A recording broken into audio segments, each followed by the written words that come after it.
Hello, Darkwing Doll here.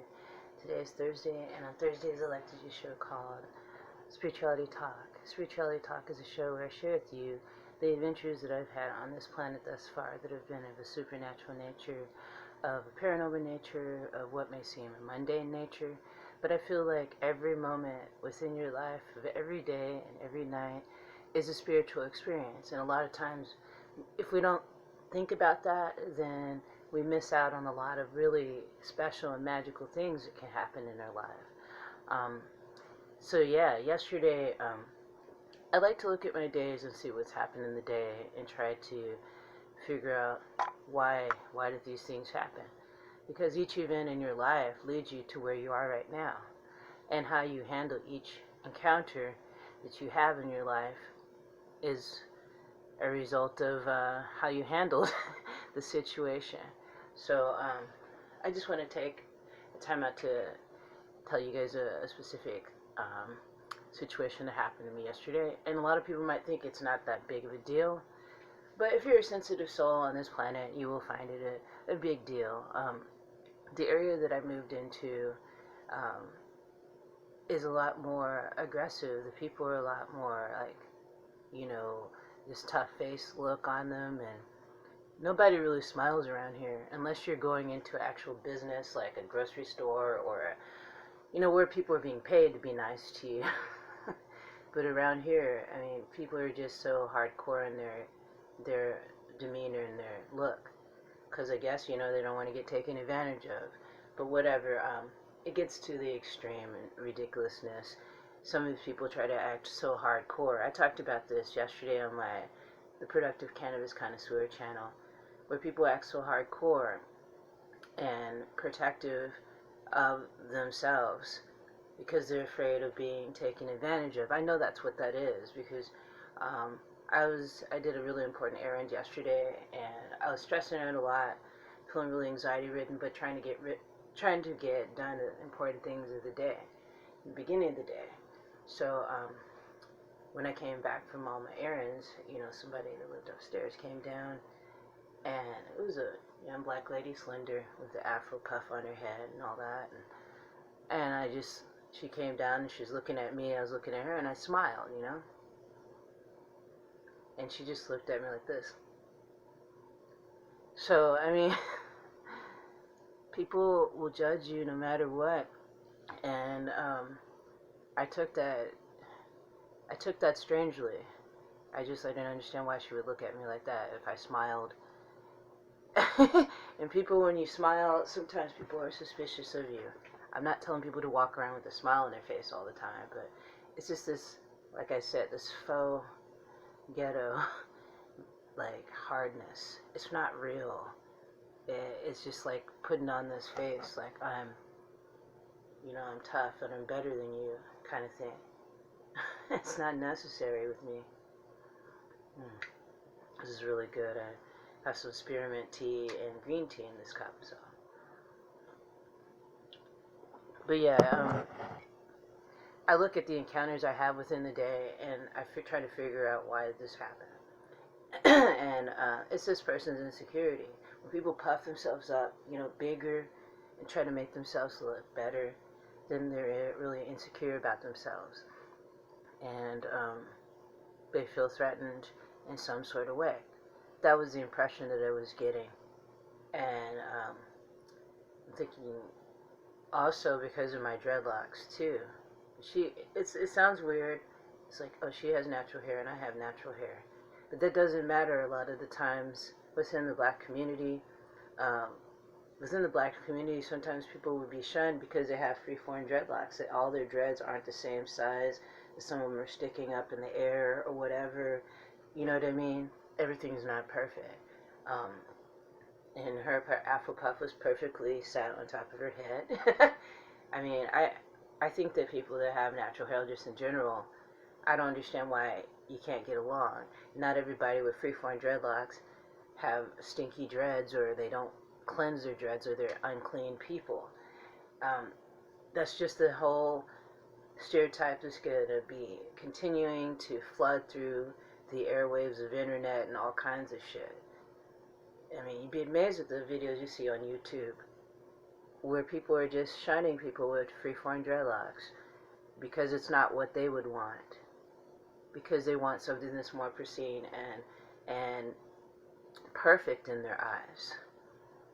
But I gave up all that years ago, ages ago, when I decided to let my hair do what it wants to do. Of course, keeping it cleansed and clean and, maintaining it, well. It's not like there's a lot to do with freeform dreadlocks, really. As it is right now, I'm just letting this rice water treatment, stay on my hair. I just leave it in, I don't rinse it out. But yeah, it's just like people are just so hardcore here. Supposedly hardcore. And I looked at that experience and I thought, it's just it's a symptom of somebody who feels self-conscious about themselves. And they probably have had experience with people with dreadlocks, and maybe they felt intimidated by them, or they just felt like they were ugly, and that's pretty much basically what's going on down here. If you have freeform dreadlocks, or if you look different, especially if you're a woman. If you're a man, it's a little different. If you're a man, you can step out of the house looking however the hell you want. You could have freeform dreadlocks, people will love you. But for females, it's way different. You get judged a lot more, especially if your hair is like mine, where it's not, in a perfect hairstyle. Because actually, when I encountered that lady, I had my hair in this scarf, and it was just put up in the scarf. But still, even when my hair is in a scarf, you can still see what type of dreadlocks I have. And they're not all the same size. Some little tiny ones, but I love all of them, and I love myself. And that makes it really hard for a lot of people to deal with when you love yourself and you look so different than anything else that anybody's ever seen. Let me put this on and I'll show you. This is how my hair was. I usually wear a scarf when I go out and about running errands. It used to be because I didn't want people didn't want to hassle about my dreads or whatever. Now it's just because it's easier, because I have a little bit more length to my hair now. I just want to protect it from getting damaged.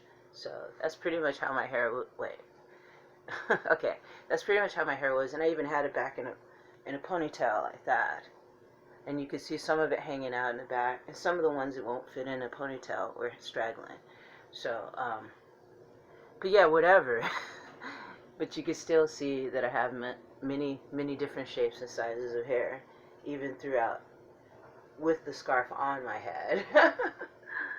But it's just like, you can't try to conform and make people like you and change your appearance just to make people happy. You're never going to make everybody happy, and not everybody's going to love you. And that's how it's supposed to be on this planet.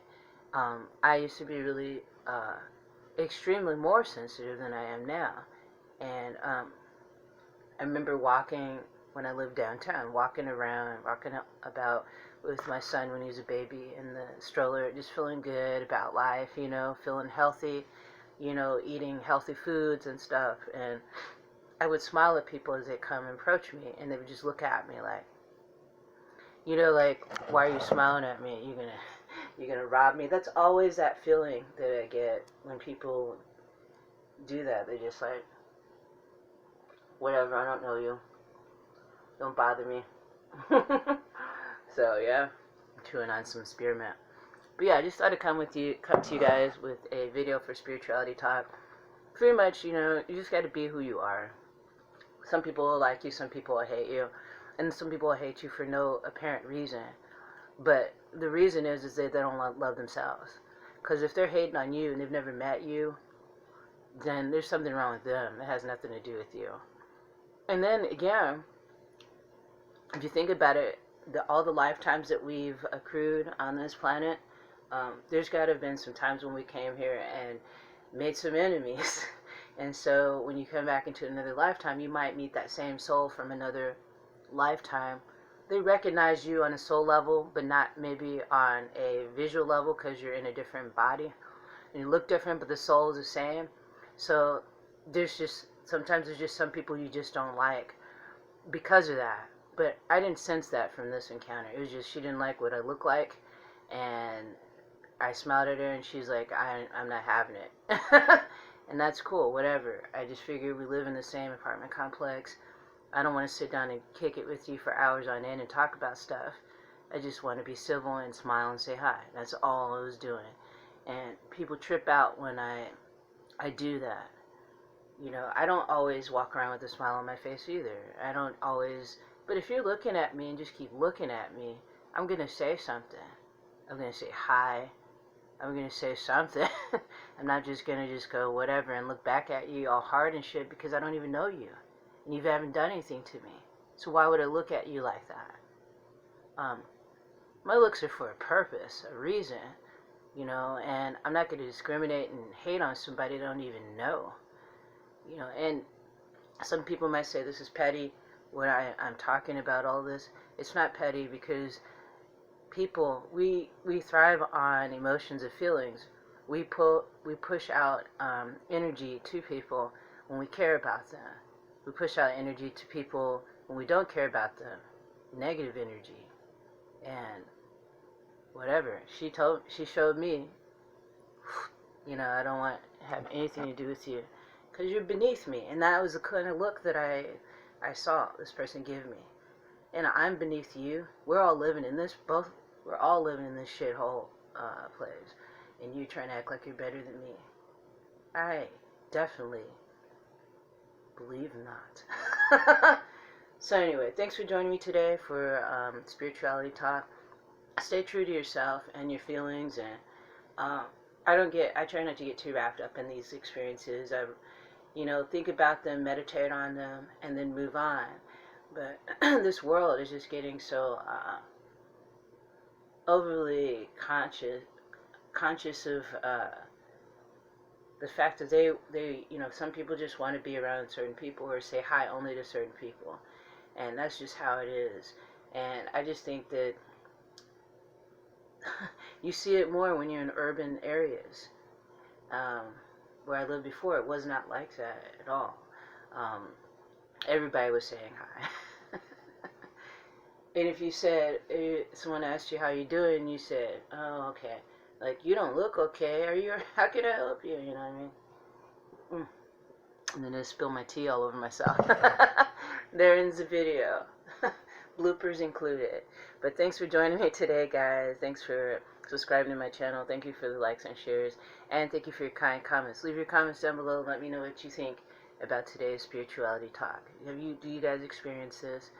It makes you not want to even smile at anybody or say anything to anybody. If somebody's coming towards you and just looking at you, it feels like they're mean mugging you. I try to break it up and just say, hi. Because they're not expecting a smile from this face, I guess. Who knows? It's really irrelevant, really. Because we're not supposed to form close bonds with everybody on this planet in this lifetime. There's specific people that you're supposed to connect with in this lifetime. So if you start to feel like that, like, wow, why are these people just being mean? I don't even know these people. It's because you're not supposed to, they're irrelevant to this time period for you. They're relevant to this lifetime for you. So that puts things in perspective for me. I hope it does for you. So that's it.